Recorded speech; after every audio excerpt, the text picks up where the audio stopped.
Good afternoon बच्चों, कैसे हैं आप? बिल्कुल अच्छे, वेरी गुड।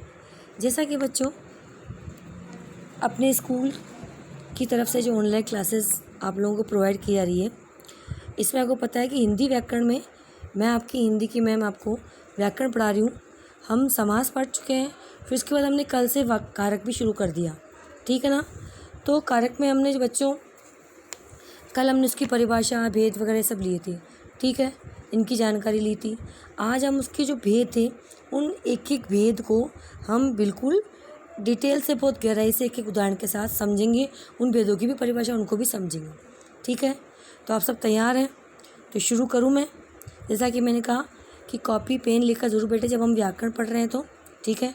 और जब हम बुक के का चैप्टर लेंगे, पार्ट लेंगे, तब आपको बुक लेकर बैठनी है। और जो भी मैं फ़ोटो आपको सेंड करूँ, जो भी मैं आपको फ़ोटो भेजूँ, तो उसमें आपको उसके पिक्चर जो आ रहे हैं उसके आपको नोट डाउन ज़रूर करने हैं अपनी नोटबुक में, वो काम ज़रूर करना है, ठीक है। तो आप रेडी हैं? बिल्कुल, स्टार्ट करें। चलिए, कल अपन ने कारक पढ़ा। कारक में जैसे मैंने बताया अंडरलाइन भी किया था और आज भी अंडरलाइन करूँगी। जो अंडरलाइन करूँ वो आपको होमवर्क में करना है। तो एक बार परिभाषा आपको फिर से बता देती हूँ कि संज्ञा या सर्वनाम के जिस रूप से वाक्य में प्रयुक्त अन्य शब्दों के साथ उसका संबंध क्या होता है, उसे कारक कहते हैं। यानी प्रत्येक वाक्य में क्रियावश होती है और वाक्य में प्रयुक्त संज्ञा या सर्वनाम शब्दों का उस वाक्य की क्रिया से जो संबंध पाया था उसे कारक कहते हैं। उदाहरण देखा था अपन ने, राम ने रावण को मारा, राम ने क्रिया करी, मारा, तो उसका उससे संबंध जो है किसके आधार पर है, ये कर्ता हो गया, ये कर्म हो गया, ये क्रिया हो गई, ठीक है। तो इनके जो आपस में जो संबंध पाए जा रहे हैं वो ने और को से, ठीक है। तो ये ने और को क्या है, कारक। ये अपन ने कल देखा, कारक के भेद अपन देखे 8 होते हैं। संस्कृत में इनको विभक्ति और बाकी इसमें परसर्ग या विभक्ति चिन्ह कहते हैं। ये सब अपन ने कल पढ़ लिए। कर्ता ने कर्म को करण से के लिए, संप्रदान के लिए, अपादान से अलग होना, संबंध काके की, अधिकरण में बराबर संबोधन, हे रे अरे ओ, ठीक है। आज हम लेते हैं सबसे पहला कारक कर्ता कारक, ठीक है। अब देखिए, कर्ता कारक का चिन्ह क्या है, ने, ठीक है। कई बार अब यहाँ पर ये शून्य से ये तात्पर्य है कि कई बार ज़रूरी नहीं कि ने वाक्य में आए, कई बार ऐसा भी होता है कि ने वाक्य में ना आए। तो इसका मतलब ये नहीं है कि इसमें कर्ता कारक नहीं है। इसका उदाहरण भी देखेंगे, पहले आप परिभाषा देख लीजिए। संज्ञा या सर्वनाम के जिस रूप से क्रिया के करने वाले का बोध होता है। भाई, क्रिया को कौन कर रहा है, यानी कि वो काम जो हो रहा है, वाक्य में जो क्रिया हुई उस क्रिया को किसने किया, ठीक है, उसे कर्ता कारक कहते हैं, ठीक है। यानी कि काम के करने वाले कर्ता कहते हैं। तो जो क्रिया की वो किसके द्वारा हुई, कर्ता के द्वारा हुई, तो वही कर्ता कारक हो गया। जैसे अब उदाहरण के लिए, राम ने पत्र लिखा। इस वाक्य में लिखा क्रिया है, ठीक है ना, लिखना क्रिया हुई तो लिखा क्रिया हुई। प्रश्न उठता है कि पत्र लिखने की क्रिया किसने की। अगर पत्र लिखने की क्रिया किसने की तो हमारे सामने उत्तर है। उत्तर क्या आएगा, राम ने। क्या आया, राम ने। अतः राम लिखा क्रिया का करने वाला करता है, यानी जो लिखा क्रिया हुई उसको करने वाला है, करता है। इसी प्रकार उदाहरण और देखिए, सिपाही ने चोर को पकड़ा, ठीक है। राम ने रावण को मारा, तो पकड़ने क्रिया हुई, किसने पकड़ा, सिपाही ने, तो सिपाही ने, तो ये क्रिया का, पकड़ा क्रिया का कर्ता सिपाही हो गया। राम ने रावण को मारा, मारा क्रिया का कर्ता राम हो गया। अब इसके अलावा देखिए, तो क्या समझा हमने, देखो इन उदाहरणों को देखते हुए। सिपाही ने चोर को पकड़ा, यानी सिपाही इसमें कर्ता है, पकड़ा क्रिया। राम ने रावण को मारा, मारा क्रिया, कर्ता कौन है, राम। अब इसी प्रकार से देखो, यहाँ तो ने आया, यहाँ भी ने आया, तो आप कह दोगे मैम देखो मोहन पुस्तक पढ़ता है, विभा भात खाती है, मेरा नाम आया ना।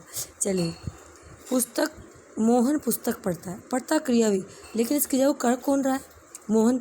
तो कई बार ऐसा होता है बच्चों कि वाक्य में ने जो शब्द है ना वो शून्य, यानी कई बार हमें नज़र नहीं आता या उसमें प्रयुक्त नहीं होता है। इसका मतलब ये नहीं है कि वहाँ पर कर्ता कारक नहीं है। जहाँ क्रिया होगी और क्रिया को करने वाला कर्ता होगा, वहाँ स्वतः ही कर्ता कारक ही होगा। मोहन पुस्तक पढ़ता है ना, तो मोहन पुस्तक पढ़ता है, तो पुस्तक जो पढ़ी जा रही है वह क्रिया किसके द्वारा हो रही है, मोहन के द्वारा। तो मोहन के द्वारा जो क्रिया हुई तो उस क्रिया को कर्ता मोहन, इसलिए कर्ता कारक है ही। कई बार ने जो परसर्ग है वो नहीं आता। इस वजह इसमें भी देख लीजिए, विभा भात खाएगी, तो खाएगी यानी अभी चलो वो तो काल की बात करें तो वो भविष्य में होगी, भात खाना, लेकिन क्रिया तो होगी। अब खाना जो क्रिया हो रही है किसके द्वारा हो रही है? विभा के द्वारा हो रही है, यानी विभा ही तो खाएगी भात, है ना। तो विभा ने भात खाई, अगर इस प्रकार से होता शब्द तो नहीं आता अपने आप, विभा ने भात खाई तो नहीं आता। लेकिन जब बात इन फ्यूचर हो रही है, भविष्य की हो रही है, विभा भात खाएगी, तो कोई ज़रूरी नहीं कि वहाँ पर ने जो है परसर आए ही आए, लेकिन करता तो है ना, विभा करता है, क्रिया भी है। इसी प्रकार मोहन पुस्तक पढ़ता है, अगर वो पढ़ चुका होता तो क्या था? मोहन ने पुस्तक पढ़ी। लेकिन कई बार जब भविष्य काल की क्रिया होती है, जब वो क्रिया भविष्य में होगी, तब कई बार ने शब्द नहीं आता। ठीक है, तो मुझे लगता है कर्ता कारक से समझ में आया होगा। ठीक है, इसमें जहाँ पर कर्ता किसी कार्य को कर रहा है, क्रिया जो हो रही है वाक्य में, उसको जो कर रहा है वो कर्ता होगा, तो ये कर्ता कारक है। ठीक है, चलिए दूसरा अंडरलाइन मैंने करा है, इसकी मैं आपको फोटो भेजूंगी, या करना। उदाहरण के मैंने टिक लगाए, आपको 4 उदाहरण नहीं करने। ठीक है, आप 3 उदाहरण कर लेना। सिपाही ने चोर को पकड़ा, विवाह बात कहेगी। एक उदाहरण और है, देखिए, बिल्ली ने चूहा पकड़ लिया। ठीक है, तो बिल्ली के द्वारा क्रिया हुई पकड़ने की, तो बिल्ली ने करी है क्रिया, इसलिए इस क्रिया का कर्ता कौन है? बिल्ली, इसलिए यहाँ पर ये कर्ता कारक हो गया। चलिए अब दूसरा देखते हैं अपन कर्म कारक। कर्म कारक का चिन्ह कौन सा है? को। अब को का भी वही नियम है, कई जगह को आएगा, कई बार को शब्द नहीं आता, परसर्ग नहीं आता। इसका मतलब ये नहीं वो कर्म कारक नहीं है। उदाहरण, पहले इसकी परिभाषा देखते हैं, फिर उदाहरण देखते हैं। चले आगे। वाक्य में प्रयुक्त जिस शब्द पर कर्ता द्वारा किए जाने वाले कार्य का फल पड़ता है, यानी जिस पर, देखा, वाक्य में प्रयुक्त जिस शब्द पर कर्ता द्वारा किए जाने वाले कार्य का फल पड़ता है, उसे कर्म कारक कहते हैं। जैसे राम ने रावण को मारा, अब मारा तो क्रिया है, और कर्ता कौन है? राम। राम ने क्रिया करी, लेकिन क्रिया का प्रभाव किस पर पड़ा? रावण पर। ठीक है ना, यही है ना, वाक्य में जिस शब्द तक कर्ता द्वारा किए जाने वाले कार्य का, कर्ता ने क्या किया? राम ने क्या किया? मारा। अब किसको मारा? प्रभाव किस पे पड़ रहा है? क्रिया का फल किस पे पड़ रहा है? कर्म पर। कर्म कौन है? रावण। तो देखिए, इस वाक्य में राम कर्ता द्वारा किए गए कार्य मारना का फल रावण पर पड़ रहा है, अतः रावण यहाँ कर्म कारक है। इसी प्रकार और उदाहरण देखिए, माँ बच्चे को दूध पिला रही है। माँ बच्चे को दूध पिला रही है, पिलाना क्रिया हुई, कर्ता कौन है? पिलाने का, कर्म को करने वाला कौन है? माँ। लेकिन प्रभाव किस पर पड़ रहा है? बच्चे पर, तो बच्चे को, है ना। क्रिया का कर्ता तो माँ है, क्रिया क्या है? पिलाना, लेकिन प्रभाव किस पे पड़ रहा है? फल किस पे पड़ रहा है? बच्चे पर, क्योंकि दूध कौन पी रहा है? बच्चा पी रहा है, और पिला कौन रही है? माँ। तो माँ क्रिया कर रही है, पिला रही है, लेकिन फल पड़ रहा है इस पे, बच्चे पे, तो यहाँ पर कर्म कौन हो गया? बच्चा। इसी प्रकार रमेश ने मोहन को पत्र लिखा, लिखा क्रिया हुई, कर्ता कौन है? रमेश। रमेश ने पत्र लिखा, तो इसमें किसको लिखा? किसको लिखा? को अपने आप आ रहा है, किसको? मोहन को।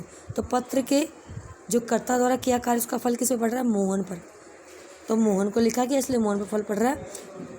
ठीक है, इसका कार्य का फल किस पे पड़ता है? मोहन पर, तो यहाँ पर कर्म कौन हो गया? मोहन, तो ये कर्म कारक है। इसी प्रकार एक देखिए, पिताजी पुस्तक ले आए, अब यहाँ पर को आया ही नहीं, है ना। अब यार देखिए कि कोश परसर्ग आया ही नहीं, लेकिन फिर भी ये कर्म कारक है। क्यों है? क्योंकि पुस्तक पिताजी ले आए, पिताजी ने क्रिया करी ले आने की, पिताजी ले आए, ले आने का, पिताजी पुस्तक ले आए, पिताजी तो करता है क्योंकि वो लेकर आए, काम को कर रहे हैं, क्रिया को करते हैं, तो क्रिया को करने वाला कर्ता है, तो कर्ता कारक तो ही। लेकिन इस ले आने का पिताजी द्वारा, कर्ता द्वारा जो कार्य किया गया, इसका प्रभाव किस पर पड़ा? पुस्तक पर। ठीक है, तो यहाँ पर वाक्य है, तो यहाँ पर पुस्तक कर्म कारक हो गया। अगर यहाँ पर इस प्रकार होता, पिताजी पुस्तक को ले आए, तो भी होता, लेकिन ये शुद्ध वाक्य नहीं होता, है ना। तो यहाँ पर पुस्तक को ले आए, इसलिए को शब्द कई बार वाक्य की शुद्धता को देखते हुए भी यहाँ पर परसर्ग नहीं लगता, सीधा आ गया पिताजी पुस्तक ले आए। तो इसका मतलब ये है, यहाँ पर हम इसे समझ सकते हैं कई बार ज़रूरी नहीं होता कि हमारे जो परसर्ग चिन्ह है वो वाक्य में आए हैं। हमें केवल ये समझना होता है कि भाई यहाँ पर कौन सा कारक आया है, और क्या ये कारक यहाँ पर प्रयुक्त होने का मतलब उपयुक्त स्थान है क्या। जैसे पिताजी पुस्तक ले आए, अब पिताजी तो करता है, तो और क्रिया भी हो रही है, तो कर्ता कारक तो है ही यहाँ पे।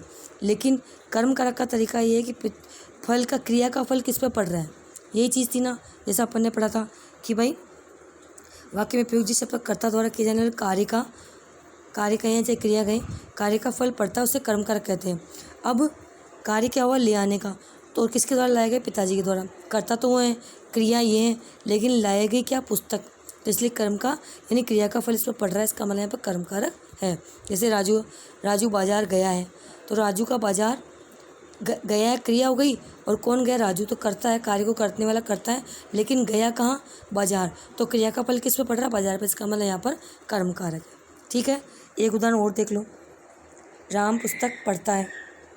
अब राम पुस्तक पढ़ता है, राम करता है, पढ़ता क्रिया है, ठीक है ना। तो क्रिया का कर्ता कौन है, राम, लेकिन पढ़ना क्रिया का फल किस पर पड़ रहा है, पुस्तक पर। क्या पढ़ी जा रही है, पुस्तक पढ़ी जा रही है, तो इसलिए यहाँ पर कर्म कारक होगा। ठीक है, आया समझ में। अब आपको ये चीज़ करके फिर वाक्य में प्रयुक्त, ये इस प्रकार से इसका पूरी परिभाषा लिख करके, इसके उदाहरण जैसे ये यहाँ पर दे दिया, और ये चीज़ लिख करके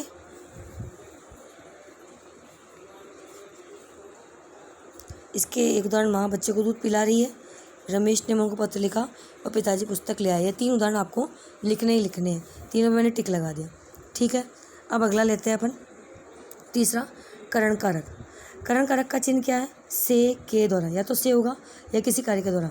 अब आपको मैंने से का बताया था, एक तो अपादान में भी से आता है ना, लेकिन अपादान वाला से अलग होने का भाव होगा, और इसमें कार्य जिसके द्वारा किया जा रहा है कि मुझसे ये कार्य हुआ, ठीक है, चाकू से फल काटा गया, ठीक है, या फिर ऐसे कह सकते हैं कि मोहन ने लाठी से कुत्ते को मारा, ठीक है, तो लाठी से कुत्ते को मारा जा रहा है, तो लाठी से, तो ये जो शब्द आएगा से द्वारा, ये कोई कार्य किसके द्वारा हो रहा है, वहाँ पर कौन सी चीज़ प्रयोग की जा रही है उसको कार्य को पूर्ण करने के लिए, तो वो जो से आएगा वह करण कारक होता है।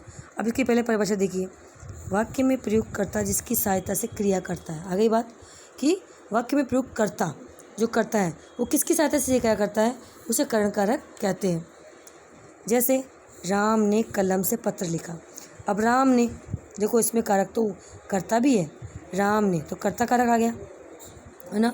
राम ने पत्र लिखा, क्रिया है, लिखा क्रिया का कर्ता कौन है, राम, लिखा क्रिया है, क्रिया कर्ता कौन, राम, राम ने लिखा, क्या लिखा, पत्र, ठीक है, लेकिन पत्र तो अपना कर्म है, लेकिन किससे लिखा, कलम से, किसके द्वारा क्रिया हुई, पत्र लिखने की जो क्रिया है वह किसकी सहायता से हुई, कलम से हुई, इसलिए कलम से, ये जो है कलम से, इसके द्वारा हुआ से, कलम से, इसलिए यहाँ पर एक करण कारक आया।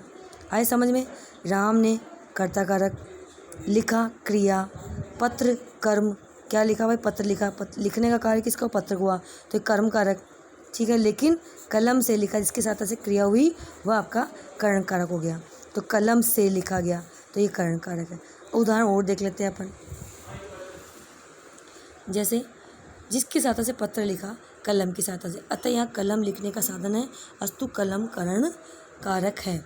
इसी प्रकार सीता चाकू से फल काटती है क्रिया है और सीता करता है, क्रिया के कर्ता सीता है और कर्म फल है, क्या काटा गया, फल, लेकिन किससे काटा, चाकू से, तो चाकू हमारा करण कारक हो गया, चाकू से फल काटा ना, इस चाकू क्या हो गया, अपना करण कारक हो गया, क्योंकि चाकू के द्वारा ये फल काटने का कार्य किसके माध्यम से, किसकी सहायता से, चाकू से हो रहा है। इसी प्रकार मोहन लाठी से कुत्ते को मार रहा है क्रिया है, ठीक है, मोहन करता है, किसको मारा जा रहा है, कुत्ते को, तो कुत्ता कर्म हो गया, मारने का फल किस पे पड़ रहा है, कुत्ते पे, तो ये कर्म है, ये क्रिया है, ये करता है, और लाठी से, लाठी हमारा करण कारक हो गया। क्यों लाठी करण कारक हो गया, क्योंकि मारने का जो कुत्ते को मारा किसके माध्यम से जा रहा है, किसकी सहायता से, लाठी की सहायता से, के द्वारा, है ना, से द्वारा, से के द्वारा, इसलिए लाठी।